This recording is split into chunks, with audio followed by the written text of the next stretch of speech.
Welcome to Business Innovators Radio, featuring industry influencers and trendsetters sharing proven strategies to help you build a better life right now. Hello and welcome to this episode of our show. This is your host, Keith Doherty. Today our special guest is top real estate agent Tim Gullicksen of Zephyr Real Estate based out of San Francisco, California. Tim earned a BA in political science and history from UC Berkeley. He went on to earn his teaching credential from JFK University in Orinda. For 10 years, he taught kindergarten in the San Jose Unified School District. He brings an educational approach to real estate developed from those years of classroom teaching experience. He sees himself not as a salesman, but as a facilitator of property transaction. He has been the #1 agent at his office for the past 5 years running, as well as the most reviewed and highest ranked realtor on Yelp. All right, with all that said, Tim, welcome to the show. Thank you so much. It's great to be here. Tim, if we could start for our listeners, what led you into real estate? Was it something that you always knew you wanted to do, or did you maybe stumble into it? You know, I'm going to have to go with the latter. I definitely stumbled into it. When I went to college, my initial thrust was I was going to make lots of money and be a businessman, and I did not find it satisfying even enough to finish a business course. And I ended up studying what I enjoyed studying and graduated with 2 degrees, one in history and one in political science. And that led me actually to become an elementary school teacher, which I did for 10 years in the public schools here in the Bay Area. And I really enjoyed the nurturing aspect of it and the helping kids and their families. That made me happy. But at some point, I had to come to the realization that I also had a little bit of ambition. Like there's intrinsic satisfaction in helping people, but there's also the extrinsic satisfaction from making a good living. And being a public school teacher in an expensive part of the world like San Francisco just wasn't cutting it for me. So I started to cast about, and frankly, real estate was the last profession on my mind. Because real estate agents, you know, I had the same general impression the public may have. Then there's like used car salesmen or sharky lawyers, like they're, you know, slimy salespeople in loud pants, you know, whatever. I don't even remember anymore, but that just was never for me. And what happened, it was in 2001, I moved into the city proper. I'd been living in the suburbs, and I moved into San Francisco. And I met this lovely gal named Britton Jackson, who is still an agent with Zephyr Real Estate. And she was like no realtor I had ever met before. You know, normal person, intelligent, well-spoken, didn't seem cheesy or salesy at all, and I became intrigued. And then I asked to meet her broker. And, you know, before I knew it, I was taking the test to become a real estate agent. I took a hiatus from school for a year and said, well, let's give this a shot. This is a way I could still help people. And if I can do it my way, then terrific. Make a good living and be satisfied, you know, that I enjoyed my work as well. And that was 15 years ago. So I guess I liked it. Excellent. Yeah, we've actually have interviewed, I want to say 2 or 3 other agents that made that transition from a school teacher role, and from what they've said and from what I've heard, it seems like it tends to be a good transition that teachers tend to make really good real estate agents. Now, that's what the broker told me when she first talked to me before I'd even taken a single real estate class, which gave me some confidence to keep going because, you know, even when I started with my training class at Zephyr Real Estate, people would joke and call me Mr. Rogers because I was a kindergarten teacher. And I got to say, it struck me as funny, but it turned out to be quite true that a lot of skill set teachers have translate well into real estate. And basically there's 2 categories. There's the being independent and determining how to spend your time. If you've been alone in a room all day with 30 kindergartners and you can, you know, take charge of that situation and make sure that those kids are focused and paying attention, you're good at, you know, being in charge of your own time. You're not waiting for someone to take over or to assign you a job. You have to be in the moment and in charge of the situation at all times. And the other aspect is you have to care. I mean, I've never met a teacher who didn't care about kids and learning.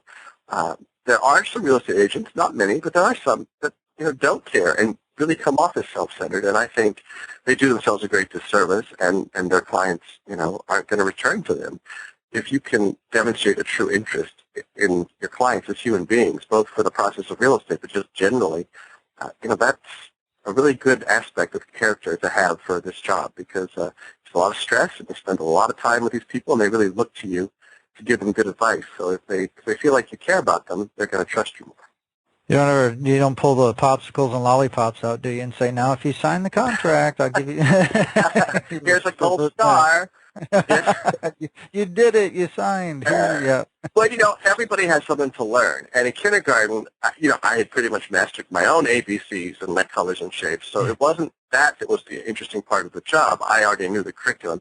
Real estate is similar. People come in and they know some stuff. Some people know more than others. Some have some experience in real estate. Some have zero experience in real estate. And so your job is to assess what they do know and what they don't know and help them learn what they need to know, because we're in a fast-paced, very competitive and aggressive market here. So, if you're gonna play, you've got quite a bit to learn before you're ready to compete. Absolutely. And you kind of touched upon this a little bit, but can maybe you talk a little bit more about the personal attributes or traits or qualities you think have most contributed to the success you've had in real estate? Yeah, so same as in teaching. There isn't one formula for success. I know all kinds of different people who are great teachers. I know all kinds of great people who are real estate agents who don't have the exact same approach I do. But you got to have some kind of connection. You got to have some kind of way that you care about real estate, that you're passionate about it. And some people it's architecture and design. Other people it's finance and investment, more the number side. And there are clients for every kind of agent out there. I am in residential real estate quite purposely because, I like the warm, fuzzy stuff too.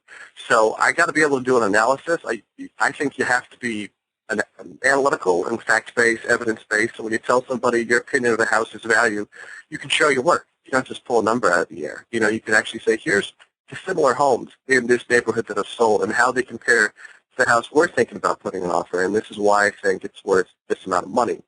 And if you can show your work and communicate that clearly, that's very helpful to people. In a stressful situation, at least you give them good, solid facts so they can feel like they're making the best decision for themselves as they put an offer on a particular house.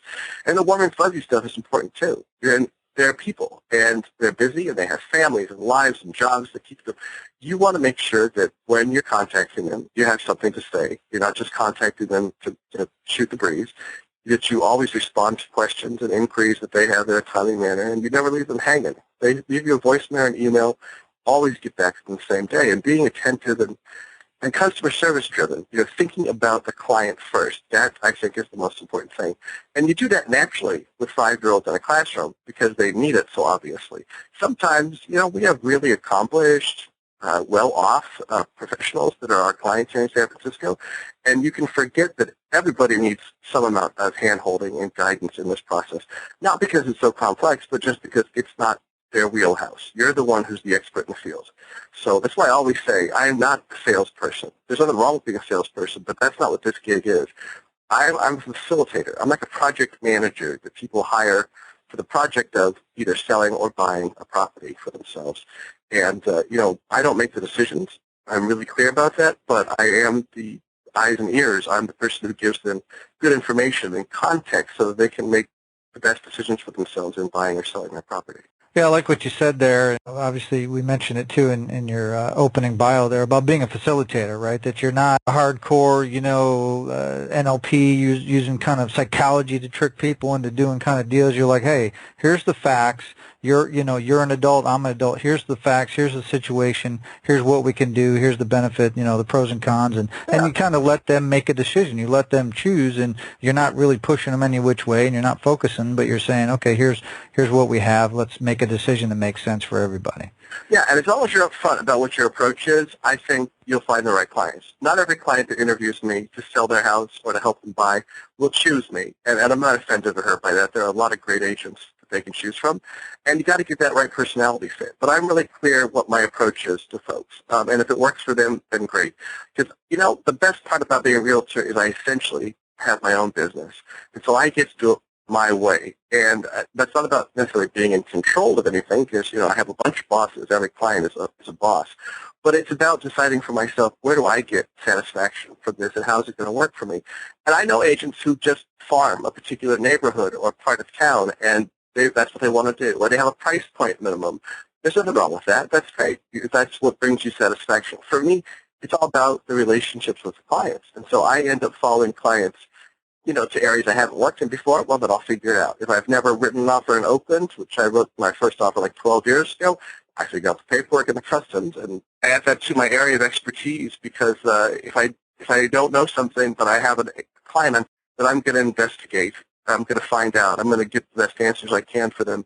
And if it's possible for me to keep working with them and maintain that relationship, then that's what I'm going to do. Because that's where I get satisfaction from the people that I work with. And frankly, it's a little selfish. I mean, yeah, it feels good, and it's wonderful, and I've made friends along the way. But it feels good, and I've made a lot of friends along the way. But there's also kind of a selfish side to it. Those people return to me. Those people come back when they want to buy or sell. They refer their kids, their parents, brothers and sisters, their coworkers at work. I get so many personal referrals that I do very little advertising, and most of my business comes from previous clients, either repeating or referring other people to me. Excellent. And Tim, obviously, as you build success and with everything, there's usually going to be hurdles along the way. There's going to be things that might slow you down and get in your way. So can you talk a little bit about some of the adversities or the trials that you had to overcome in order to achieve your goals? Yeah, absolutely. I mean, there's a couple. So the first thing is transitioning from a paycheck to being self-employed. I worked hard as a teacher in long hours, but I knew I got a check every month regardless.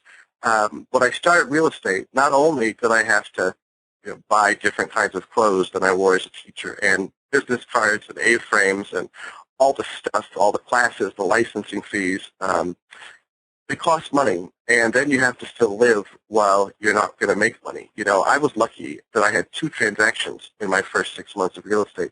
Not everybody's even that lucky. So it's a tough gig to start. You better have some savings or some means of supporting yourself, I'd say, for the first year. So that was tough, and I was fortunate to be in a position where I had some savings, and then I had family that could support me, and I paid them back, by the second year in real estate. Because you really don't want to be desperate and hungry, and you cannot, in my experience at least, can't have some other job while you're trying to do real estate. Real estate, you've got to know what you're doing, and then you've got to spend time in the ground. You've got to know the neighborhood, you've got to know the properties, you've got to figure out all the paperwork and customs. There's a lot to do, and so you don't need to have some other job you're doing while you're being a new real estate agent. You have to totally focus and give it your all. So I'd say that first year, it was hungry. It was a little bit lean. And then I was sailing along, it was all pretty good, and the worldwide financial crisis happened. Well, that reminds you, you're self-employed. There is no safety net except for you. So luckily for me, by the time that hit, I'd been in the business a little over 6 years. I had my 6 months of savings cushion, liquid in the bank, as everybody tells you to have. That's very good advice. And I lived off of it. Because frankly, September of 2008, when Lehman Brothers failed, every single escrow I was involved with, buy side and sell side, fell apart. And then it was a very slow, long recovery. So my income went way down, and I had to adjust myself. And, thankfully, knock on wood, I didn't end up having to go get a job. I didn't have to sell my home. I was able to survive. But you have got to be prepared for those bumps because, we could be doing the best job in the world and people can love us. That doesn't mean that you're going to make a lot of money every year. So you got to be ready with your own savings to sort of cushion out those bad spots. Excellent. And Tim, I guess, what kept you going when you ran into these obstacles? Like you said, the down market, you had, things come along. Why didn't you give up? What was your driving force? I really like what I do for a living. It's a really good job for me in lots of different ways. It appeals to me in so many ways. I love how it changes every day, how it's dynamic and different and interesting. I love just walking into properties to take a look, just as an abstraction. I mean, if someone just opened the door to their house, I'd love to come in and look just because I'm interested about the choices that have been made over the past 50 or 100 years. We have a lot of old, interesting housing stock here in San Francisco. And once you start to make a bit of money, I mean, what happened for me is I was happy to become a homeowner, many years ago because I had the income to support it, and then start taking vacations. And then suddenly, as you make more money, as you get more established, I have goals that weren't even possible for me before. I couldn't imagine having the kind of income that I have now, and it allows me to think about and make plans for other possibilities that weren't there on the table before. And that's the kind of thing. I love the daily work, but I also love the idea that, hey, I work hard, and then I make more money. It's not like when I was a teacher and I had a salary. You work as hard as you want. You be the best teacher in the world. You're still going to make what the salary schedule says you make based on how many years you've been there. And so being rewarded for my hard work in a really concrete way keeps me motivated. Both the satisfaction of helping other people, getting to know them, and then, frankly, the great big checks that I get to make in real estate. It's pretty nice job. I think I'll stick with this one. Excellent. And I guess, Tim, kind of looking forward, what's your vision for your career and your business, say, over the next 5 years? Well, I've been growing my team. So I was a solo agent, for many years. And then about 5 years ago, I realized that I was number one or number two in my company for a couple of years in a row, and I realized I was literally the only guy up there in the sort of top 0.5% of realtors that did everything by himself. Like I didn't have an assistant, I didn't have a partner, nothing. So now I have a business partner. We have a licensed full-time assistant, sort of rebranding ourselves slowly because it's not really urgent, but as the Gullicksen group as opposed to just Tim Gullicksen. That this really allows me to focus on what I like to do best, which is spend time with clients and look at properties with clients. That's my number one favorite thing to do because I have support staff that makes that available. They can take care of transaction files, and they can show property when I'm not available or hold open our listings so that I can be out touring with buyers. So it gives me a lot more bandwidth. And my vision is to continue to grow the group slightly larger. I'm not looking to open my own brokerage or anything, but, perhaps have another agent or two join us. And then, 10, 15 years from now, find somebody who can take over the group and slowly sort of pull out of the business and have a nice golden parachute when I sell out the business over a period of years and have a nice retirement. Excellent. I guess kind of on top of that, what do you feel the best way that you market yourself as a real estate professional so that you can have continual growth? Yeah, good question. So when I first started in real estate, and I didn't know what the heck I was doing, one of the things that I did was sort of shadow agents who I liked to figure out what I wanted to be when I grew up as an agent, right? Like I was, in my 30s and totally new to real estate and totally new to being self-employed. And what I noticed was the most established agents aren't in grocery stores on shopping carts, and they're not on the side of buses. Their phones just ring. And so you reverse engineer that, and that's what I try to do, which is build and maintain these great relationships that I have with clients who I sincerely connect with. It's not an act. I actually do care and learn about them because that helps me in the search. It makes the search more efficient, also makes it more enjoyable for everyone involved. So I maintain those relationships by staying in touch with my clients, by sending them little neighborhood reports to let them know what other places like theirs in the neighborhood have gone for, sending them anniversary cards on the anniversary of they closed escrow. Little ways just to stay in touch and stay in their minds in case they ever have any real estate-related matter they might have questions for or referral for. And then experiment with advertising. I have tried a lot of different advertising over the years, and my rule is always minimum 6 months. Usually I try to do 12 months at any particular platform. And find the combination that works for you. I tried Zillow, it didn't work for me, but I know great agents who have tremendous success with Zillow, so who knows why it didn't work. But if you don't know, give it a shot. I've had great success with Yelp because Yelp is the closest advertising to word of mouth. Basically you have a bunch of clients who go on there and say what a great guy you are and stuff that you couldn't say about yourself without sounding like a braggart. And people who call me from Yelp, it's almost like a personal referral because they feel like they've gotten to know me by reading the reviews. So for me, word of mouth and repeat business, referral business, and Yelp, that is the top. Those are the top two sources of my business, absolutely, hands down. Other stuff I do is sort of on the fringes and just sort of keeps me out there on the internet and fairly easy to find.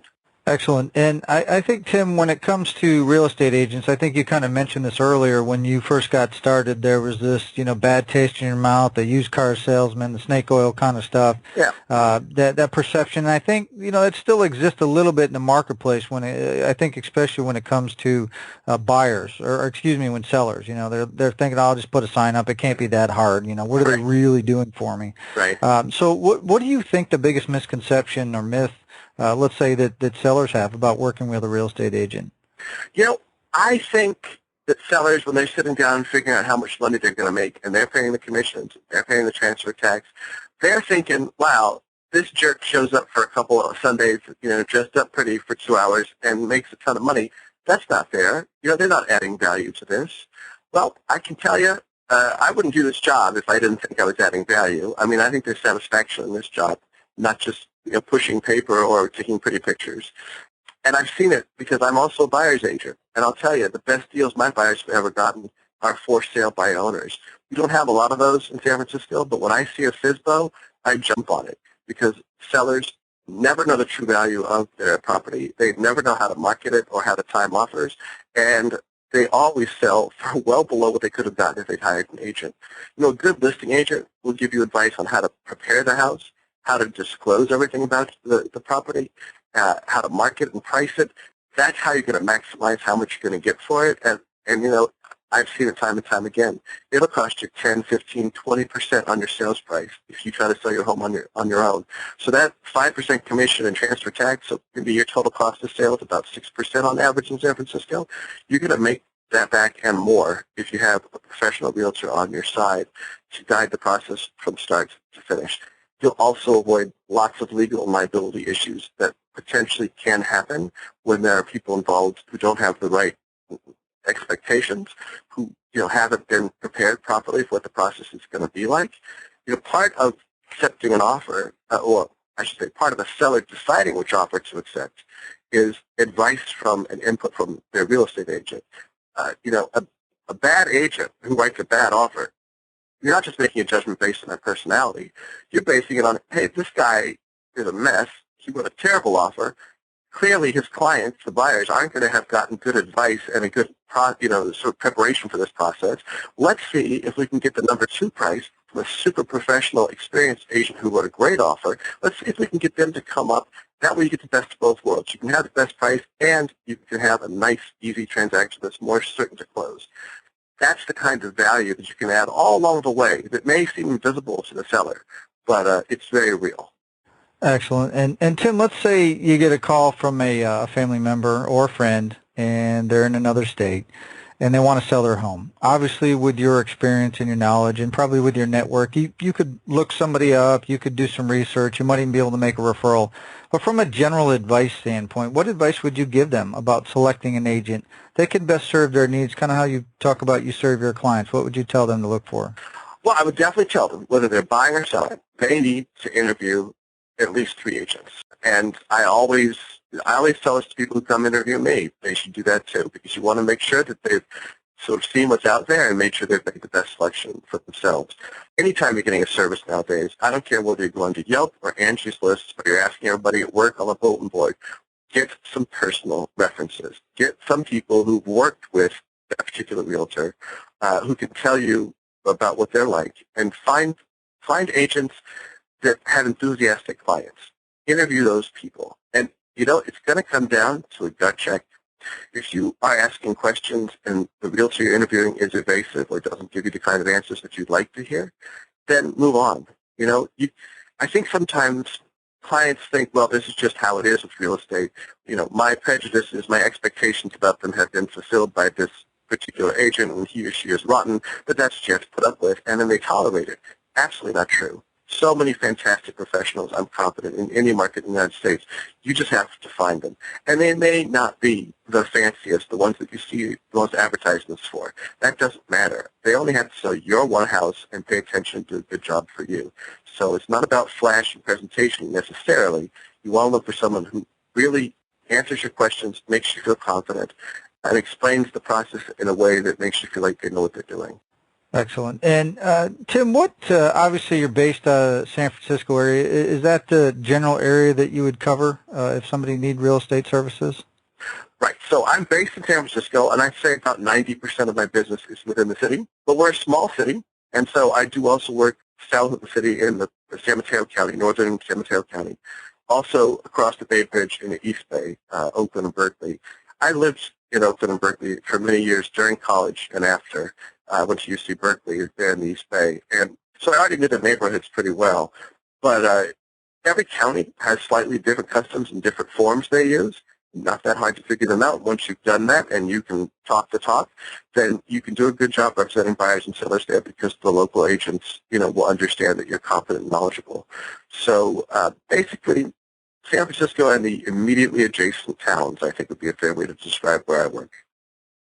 Excellent. And if somebody needs real estate services or an agent in those areas, what's the best way they can find out more about you and how you can help them? Well, they can go to my website, which is gullicksengroup.com, or they can go to yelp.com, look for San Francisco agents.